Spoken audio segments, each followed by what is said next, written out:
রাজ্যে ৮ বছর পূর্ণ করেছে সরকার। উত্তরপ্রদেশের মোরাদাবাদের ছাজালট ব্লকে তারই আনন্দে অনুষ্ঠানের আয়োজন করেছিলেন বিজেপির নেতা কর্মীরা। কিন্তু সরকার গঠনের সেই বর্ষপূর্তি অনুষ্ঠান পরিণত হলো রণক্ষেত্রে। জনসমক্ষে সম্মুখ সমরে জড়ালেন এক প্রাক্তন বিধায়ক এবং ব্লক সভাপতি। দুই নেতাকে লড়তে দেখে হাতাহাতি শুরু করে দেন তাদের সমর্থকেরাও। সেই ঘটনার একটি ভিডিও ইতিমধ্যেই প্রকাশ্যে এসেছে। ভাইরাল হয়েছে ভিডিওটি। সেই ভিডিওকে কেন্দ্র করে ব্যাপক হইচই পড়েছে। সংবাদ মাধ্যমের প্রতিবেদন অনুযায়ী ঘটনাটি ঘটেছে বৃহস্পতিবার। উত্তরপ্রদেশের বিজেপির সরকার গঠনের ৮ বছর পূর্তি উপলক্ষে মোরাদাবাদের ছাজালাট ব্লকে একটি অনুষ্ঠানের আয়োজন করেন দলীয় নেতাকর্মীরা। সেখানে অন্য নেতাদের সঙ্গে উপস্থিত ছিলেন বিজেপির প্রাক্তন বিধায়ক রাজেশ কুমার সিংহ ওরফে চুন্নু এবং ব্লক সভাপতি রাজপাল সিংহ। প্রধান অতিথির চেয়ারে কে বসবেন তা নিয়ে নিজেদের মধ্যে ঝামেলা শুরু করেন তারা।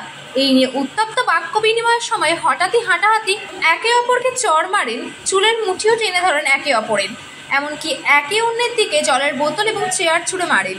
তা দেখে বিশৃঙ্খলা ছড়িয়ে পড়ে। মারামারিতে জড়িয়ে পড়েন দুই নেতা সমর্থকেরাও। একে অপরকে লক্ষ্য করে কিল, চড়, লাথি, ঘুষি মারতে থাকেন তারা। সেই ভিডিওই প্রকাশ্যে এসেছে। ভাইরাল সেই ভিডিওটি সচিন গুপ্ত নামে এক্স হ্যান্ডেল থেকে বৃহস্পতিবার পোস্ট করা হয়েছে।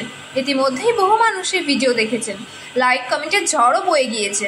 ভিডিওটি দেখে নেটাগরিকদের একাংশ মজার মজার মন্তব্য করলেও অনেকে ওই ঘটনার নিন্দা করেছেন। একটি সর্বভারতীয় দলের অনুষ্ঠানে দলীয় নেতাদের একে অপরকে মারধর কি শোভনীয়? প্রশ্ন তুলেছেন অনেকে।